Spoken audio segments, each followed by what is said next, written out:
सत्य हमेशा ही सुंदर होता है।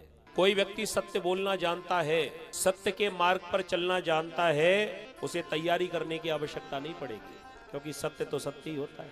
तैयारी किसको करनी पड़ती है मालूम? झूठ के लिए तैयारी करनी पड़ती है। हमने कौन सी जगह किसको क्या बोला था, अगर सत्य बोला होगा तो उसकी तैयारी नहीं, वो तो सत्य ही रहेगा।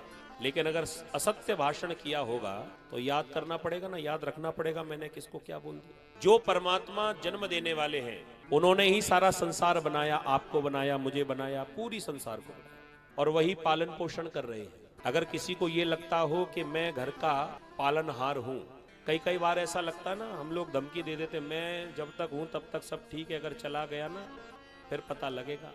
तो ये सबसे बड़ी गलतफहमी है हमारी। अरे भैया, हम कहाँ भूल जाते हैं, जब हम संसार में भी नहीं थे तब भी ये घर चल रहा था, उसे कौन चला रहा था जी। और जब संसार में नहीं रहेंगे तब भी संसार ऐसे ही चलेगा।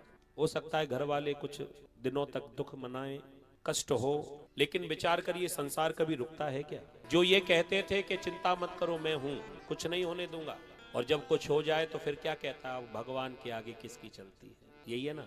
तो जब मानना ही है तो पहले ही मान लो ना इस बात को, भगवान के आगे किसी की नहीं चलती, ये बात पहले मानो। पहले क्यों कहता है कि चिंता मत करो, मैं हूं।